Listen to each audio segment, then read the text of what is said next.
భూమి మీద మనం మామూలుగా ఎవ్వరు కనబడకుండా ఒక దగ్గర స్టాగ్నెట్‌గా ఉండమంటేనే చాలా ఇబ్బంది పడిపోతూ ఉంటాము. చాలా బోర్ కొట్టేస్తుందని, అదని, ఇదని రకరకాలుగా అనుకుంటాం.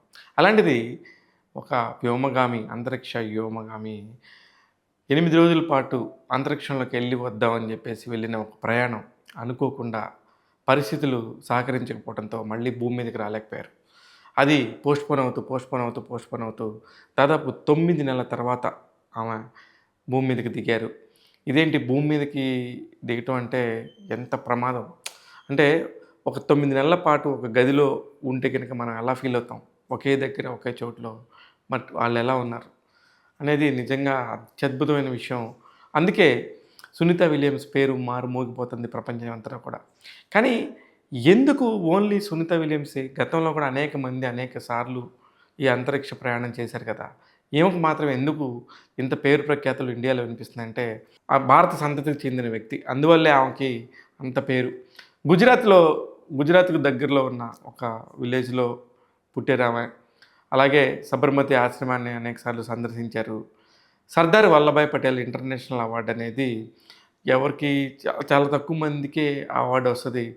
ఆ అవార్డ్ వచ్చిన భారతీయులు మాత్రమే ఉంటారు. ఒకే ఒక్క సునీత విలియమ్స్ మాత్రమే ఆమె భారతీయురాలు కాకపోయినా అమెరికన్ అయినప్పటికీ కూడా ఆమెకు మాత్రం ఆ అవార్డు దక్కడం అనేది చాలా పెద్ద విషయం. ఎందుకంటే చాలా విశిష్టమైన వ్యక్తులకే దక్కే అవార్డు. అందుకనే ఆ అవార్డుకి ప్రపంచ ప్రఖ్యాతిగాంచిన వ్యోమగామి సునీత విలియమ్స్‌కి ఇచ్చారు. అంత మంచి అవార్డ్ అది. ఇకపోతే అహ్మదాబాద్‌లో ఒక ఒక అమ్మాయిని దత్తత తీసుకున్నారు. పెంచుకుంటున్నారామె. చాలా జంతు ప్రేమికురాలు. ఇకపోతే 1965 సెప్టెంబర్‌లో ఆమె జన్మిస్తే, సెప్టెంబర్ 19న ఆమె జన్మిస్తే 22 సంవత్సరాలకే ఆమె యూఎస్ నావల్ అకాడమీలోని బ్యా బ్యాచిలర్ డిగ్రీ పొందారు. ఆ తర్వాత ఫ్లోరిడాలో మాస్టర్స్ ఆఫ్ ఆస్ట్రానమీ దానికి సంబంధించి మాస్టర్స్ చేశారు. అక్కడి నుంచి 1998లో ఆస్ట్రానమీకి సంబంధించిన మొత్తం అన్నిటికి సంబంధించి ఈమె ఒక ఆస్ట్రానమిస్ట్‌గా అవ్వటం కోసం ఎలా చేయాలనే దానికి సంబంధించి ఆమె చాలా కోచింగ్ తీసుకొని అక్కడి నుంచి ఒక్కసారిగా వ్యోమగామిగా మారిపోయారు.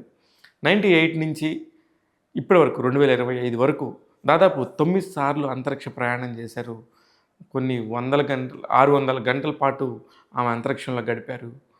అలాగే 62 గంటల 6 నిమిషాల పాటు ఆమె అంతరిక్షం బయటికొచ్చేసి అక్కడున్న వాతావరణాన్ని కూడా ఆమె తీసుకున్నారు. అందుకే ఆమె పేరు మారుమోగిపోతుంటది ప్రపంచ పటంలో. భారతదేశానికి సంబంధించి 140,00,00,000 మంది భారతీయులకు ప్రతినిధిలాగా ఆమెని మన వాళ్ళందరూ చూస్తారు. అంతేగాని ఆమె భారతీయురాలు కాదు. అలాగే స్పెయిన్ దేశస్థుడు అమెరికాలో స్థిరపడిన విలియమ్స్‌ని ఆమె పెళ్లి చేసుకున్నారు. నావీలో ఒక డైవింగ్ ఆపరేటర్ లాగా ఒక బేసిక్ జాబ్‌లో స్టార్ట్ అయిన ఆమె అంచెలంచెలుగా ఎదుగుతూ ఒక వ్యోమనౌక దగ్గర పనిచేసే స్థాయికి ఎదిగారంటే మామూలు విషయం కాదు. ఇకపోతే ఆమె ఈ 9 నెలల పాటు ఏం చేశారు? ఒక ఈ 9 నెలలు అక్కడ ఉండటం వల్ల వచ్చే నష్టాలేంటంటే, మామూలుగా మనం చర్మం నడుస్తూ ఉంటేనే ఆ రఫ్‌నెస్‌కి అలవాటు పడతది. కానీ అలా 9 నెలల పాటు ఏమీ నడవలేదు. ఏ భూమి మీద ఏ రఫ్ ప్లేస్‌లో అవ్వనప్పుడు ఏమవుద్దంటే పాదాలన్నీ గూడా ఒక చిన్న పిల్లల పాదాల్లాగా అయిపోతాయి. అలాగే ఎముకలన్నీ గూడా చాలా కుంచించుకుపోతాయి. చాలా ఇబ్బందికర పరిస్థితులు ఉంటాయి. ఆమె మనలాగా ఇప్పుడు రన్నింగ్ చేయలేరు. అలాగే ఆమె కంటికి చాలా ప్రాబ్లమ్ అయ్యే సమస్యలొస్తాయి. ఇకపోతే రక్త ప్రసరణ రెగ్యులర్‌గా భూమి మీద జరిగినట్టు జరగదు కాబట్టి, భూమికి 400 కిలోమీటర్ల పైన కాబట్టి ఆమెకి ఒక గుండె గూడా రెగ్యులర్‌గా కొట్టుకోవటం అన్నీ గూడా ఉండవు. నాలుగు ఒక బంతి ఆకారంలో గుండె తయారైపోయిందట. ఇట్లాంటివన్నీ గూడా వింటున్నప్పుడు అమ్మ బాబోయ్ అనిపిస్తది. ఇకపోతే ఈమెకు సంబంధించిన దానిలో ఇప్పుడు ఈమె 9 నెలల పాటు ఉన్న దానిలో రోజుకి ఆహ్, మనకి గంటకి 28,000 కిలోమీటర్ల వేగంతో ఈ వ్యోమనౌక తిరుగుతా ఉంటది అంతరిక్షం చుట్టూ. ఈ అంతరిక్ష పరిశోధనా సంస్థ ఏదైతే ఉందో నాసా, అక్కడ ఇలా తిరుగుతూ ఉన్నప్పుడు రోజుకి 16 సార్లు సూర్యుడు, 16 సార్లు చంద్రుడు కనబడతారు. అంటే ఎంత ఫాస్ట్‌గా ఆమెకి తిరుగుతూ ఉండిందంటే అంత ఫాస్ట్‌గా వ్యోమనౌక స్పీడ్ ఉంటుంది. ఇలాంటి స్పీడ్‌లో ఆమె ప్రయాణం చేసినప్పుడు, మామూలు భూమి మీదకొచ్చినప్పుడు ఎంత తేడా ఉంటది. అందుకనే మీరు గమనిస్తే ఆమె భూమి మీద దిగినప్పుడు కూడా ఆ ఒక సముద్రంలో ఒక 4 పారాచూట్‌లతో దింపారు ఆ వ్యోమనౌక మొత్తాన్ని. దింపినప్పుడు గూడా అందరూ సురక్షితంగా బయటకొచ్చారు కానీ, రెగ్యులర్‌గా మనుషులు నడిచినట్టు నడవలేదు. దేనికంటే కారణం ఆ సూట్ అంతా ఉండింది. వ్యోమనకు సంబంధించిన సూట్ అంతా. అది ఎన్నో కిలోల భారం ఉంటది. ఇలాగ ఉన్నప్పుడు ఆమంతా అలా ఎలా ఉన్నారనేది నిజంగా సంభ్రమాశ్చర్యాలకు గురిచేస్తది. ఇలాంటి ఒక టాపిక్ తీసుకొని మాట్లాడాలంటేనే నిజంగా గంటల కొద్దీ మాట్లాడొచ్చు. అంత గొప్ప టాపిక్ ఇది. లోపల ఎలా ఉంటారు? ఒక గంట సేపు ఒక చోట కదలకుండా ఉండటమే ఎంత ఇబ్బంది. అలాంటిది 9 నెలల పాటు ఒక మనిషి ఎలా ఉన్నారు? ఇన్ని సార్లు ఆమె అంతరిక్షంలోకెళ్ళిన మొదటి భారతీయురాలిలాగా లెక్కేయాలి. ఎందుకంటే మనకు భారతదేశం నుంచి ఇంతవరకు ఒక్కళ్ళు కూడా వెళ్ళలేదు. సోవియట్ రష్యా నుంచి కొంతమంది, చైనా నుంచి, అలాగే దక్షిణ కొరియా నుంచి, ఇజ్రాయెల్ నుంచి, ఆహ్, సౌదీ అరేబియా నుంచి కొన్ని సార్లు కొంతమంది వెళ్లారు. ఈ ఒక్కతే ఫస్ట్ టైమ్ ఎళ్ళలేదు. 62 ఈమె కంటే ముందు గూడా చాలామంది గతంలోనే ఎళ్లారు అంతరిక్షంలోకి. ఈమె కూడా వెళ్లారు. అంతే తప్ప స్పెషల్‌గా ఎందుకు ట్రీట్ చేస్తున్నామంటే భారతీయ మీడియా చాలా ప్రాధాన్యత సంతరించుకున్న మీడియా. అలాగే ఒక 9 నెలల పాటు ఒక దగ్గర చిక్కుకుపోయారు. 8 రోజుల్లో వెళ్ళి వస్తానన్న మనిషి రాలేదు.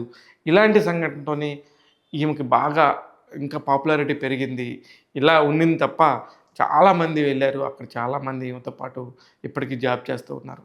ఈమె ఒక కమాండర్‌గా, ఒక వింగ్ కమాండర్‌గా, ఫ్లైట్స్‌కి సంబంధించిన మార్షల్‌గా, అలాగే హెలికాప్టర్స్‌కి సంబంధించి కెప్టెన్‌గా ఇలా అనేక విభాగాల్లో ఇలాగా అనేక కార్యక్రమాల్లో పాల్గొన్నారు. యునైటెడ్ స్టేట్స్ ఆఫ్ అమెరికాకి సంబంధించిన నావీలో చాలా కీలక బాధ్యతలు పోషించారు ఈమె.